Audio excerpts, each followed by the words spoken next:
Okay, come. Sit with me for a second. Grab your coffee. I want to tell you something that took me years to actually feel, not just understand in my head. No one is coming to save you.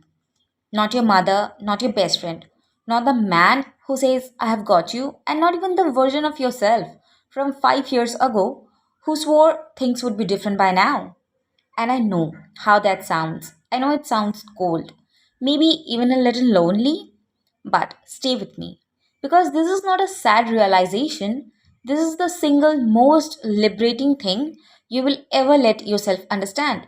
Because the moment you stop waiting for someone else to rescue you, you finally get back your hands on your own life. Give me 20 minutes. I'm going to walk you through why this happens. I'm going to give you 8 things that you can actually start doing this week, real ones, not the vague advice. And I'm going to tell you the exact moment I realized I had been waiting for a rescue that was never coming. By the end of this video, something is going to shift. So, let's talk about something a lot of women carry quietly, almost like it's just part of the furniture of their lives. We are raised subtly, sometimes not so subtly, to wait. To wait for the right man to complete us, to wait for our parents' approval before we trust our own decisions, to wait for someone to notice how hard we are trying, to wait for permission to rest, to say no, to want something for ourselves without guilt attached to it. Think about the stories we grew up on.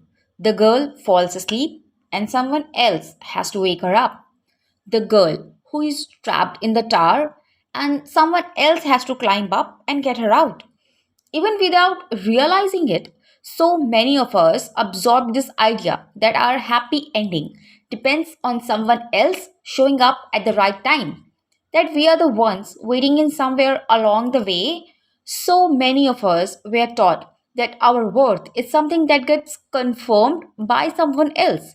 That a relationship will finally make us feel secure, that a promotion will finally make us feel enough, that if we just become a little more likable, a little more agreeable, a little smaller, someone will finally step in and carry the weight we have been carrying alone this whole time. And I want to say this gently but clearly that rescue never comes. Not because you're unworthy of it, but because it was never real to begin with. It was a story we were handed before we were even old enough to question it. And I'm not just going to tell you that and leave you with it. I want to show you what that actually looked like in my own life because there's a moment I still remember clearly. I'm not saying this from some distant, like I have got it all figured out place. I'm saying this because I have lived inside that waiting room. And I know what it's like to stay in something, a relationship, a friendship, or a job, only because leaving felt scarier than staying disappointed. I know what it's like to shrink your opinion in a room because you were scared that if you took too much space, you'd be too much and someone would leave. I know what it's like to look at your life and think, when is it going to be my turn to be looked after?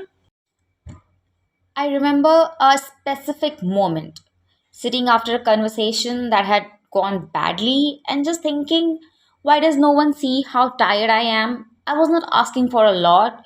I just wanted someone to notice without me having to explain it, break it down, and ask for it directly.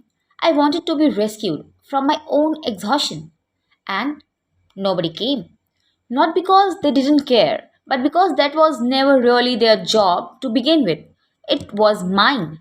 I just hadn't realized it yet. And if you're listening to this right now and something in your chest just tightened a little, I see you. I'm not here to tell you that you were weak for feeling that way. You were doing exactly what you were taught to do. You were surviving with the tools someone else handed you. But surviving and living are not the same thing. And there's a difference between being strong because you have to be and being strong because you choose to be.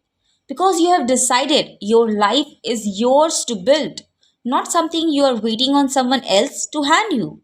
But before I get into what actually changes this, I want to slow down for a second because I don't think most people ever get told why they got stuck waiting in the first place. And once you understand that part, everything else makes a lot more sense. Let's go a little deeper here because I think it's worth understanding why this pattern is so hard to break. Not just naming that it exists.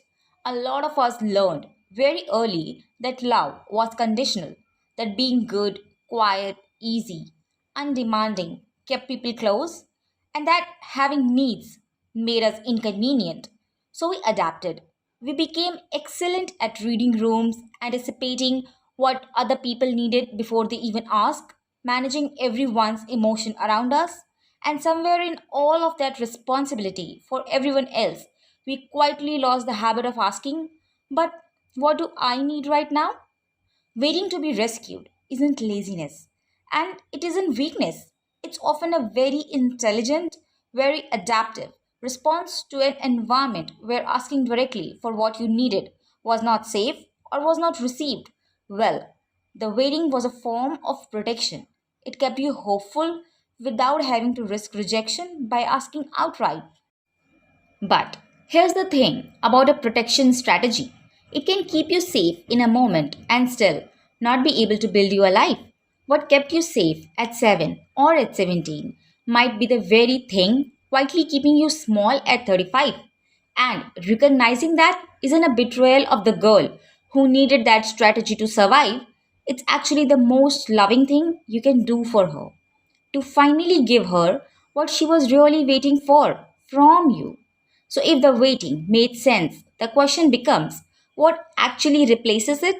What does the other side of this looks like? So, what does it actually mean to become your own savior? It doesn't mean becoming hard. It doesn't mean swearing off love or connection or needing people. Because you will always need people. That's not weakness. That's being human. What it means is this that you stop outsourcing your safety. You stop making your peace of mind conditional on someone else showing up correctly.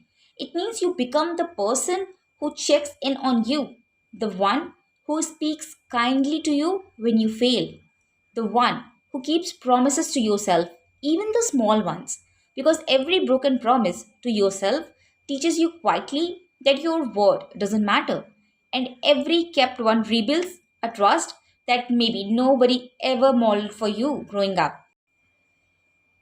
It's the difference between saying, I hope someone loves me enough to stay, and saying, I love myself enough and I will never abandon myself, regardless of who stays or goes. That shift changes everything, and I want you to notice it's not a one time decision. It's not something you decide on a Tuesday and wake up transformed on Wednesday. It's something you choose over and over again in small, unglamorous moments. The moment you don't send the text checking if he still thinks about you, the moment you go to the doctor's appointment you keep postponing, the moment you say no and don't over explain yourself afterward. Each one of those is a brick, and bricks build a home. Okay, so how do you actually start layering those bricks? I promise you these 8 real things, not vague advice. Here they are.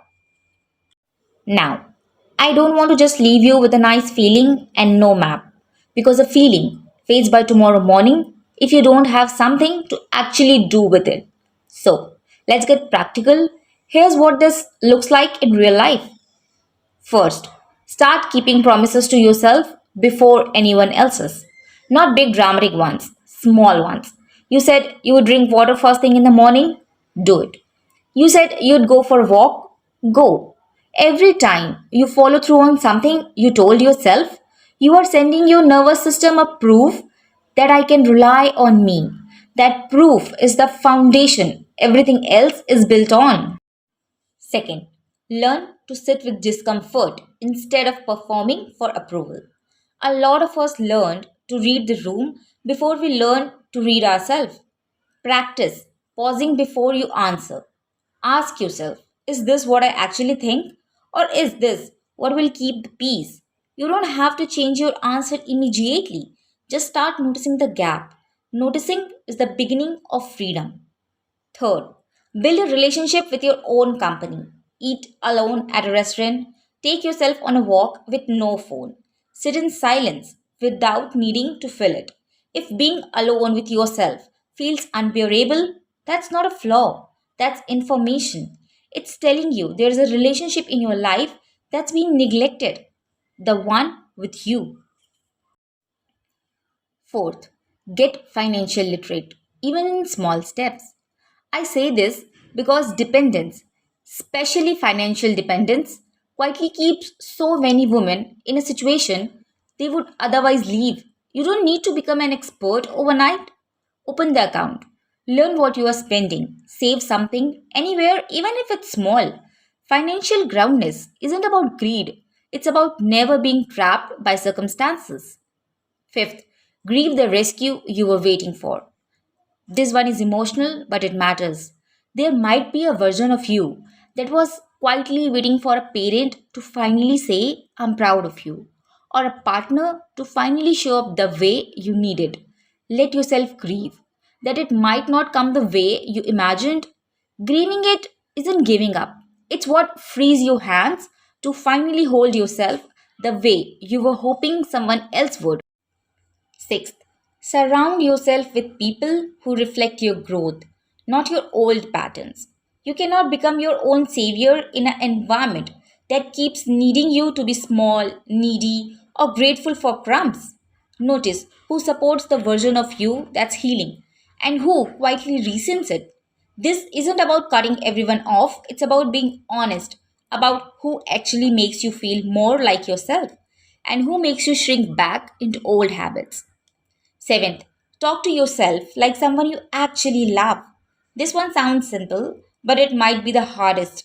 Notice the voice in your head after you make a mistake. Would you speak to your best friend that way? If not, that voice isn't the truth.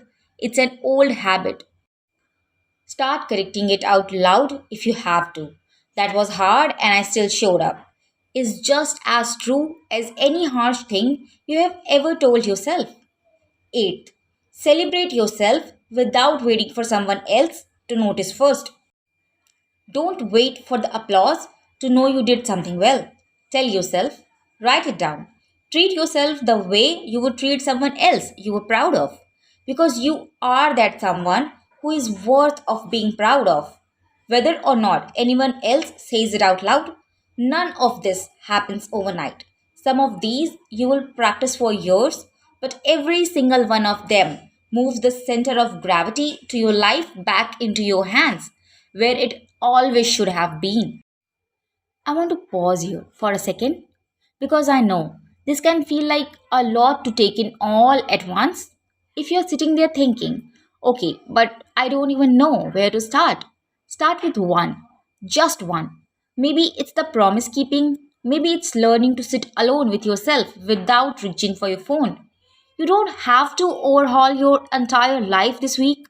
Healing isn't a sprint, and it was never supposed to be. It's just choosing today to be a little more on your own side than you were yesterday. Here's what I really want you to take from today. Somewhere out there is a woman scrolling through this exact video at 1 a.m., feeling like she is the only one who is tired of waiting to be chosen, waiting to be rescued, waiting to finally feel like enough. And I want her, I want you, if that's you right now, to know something. You are not behind, you are not broken, you are not too much or too sensitive or too tired to start over. You are simply a woman who is standing at the exact moment where the waiting ends and the becoming begins. And I promise you, the day you stop looking at the door, hoping someone walks through it to save you, and instead turn around and look at yourself in the mirror and whisper, okay, it's just us now, and that's enough. That is the day your whole life changes. Not because everything gets easier, but because for the first time, you are no longer someone things happen to. You are someone who happens to her own life. If this found you today and something in it make your eyes sting a little, that's not weakness. Leaving your body, that's the truth landing. And I would love you to stay around for more of these conversations because this is exactly the kind of space I'm building here. One honest conversation at a time for women who are done waiting and ready to come home to themselves. So, subscribe, not because I'm asking you to, but because some part of you already knows you are ready for this next chapter. I'll be here for it. I'll see you in the next one.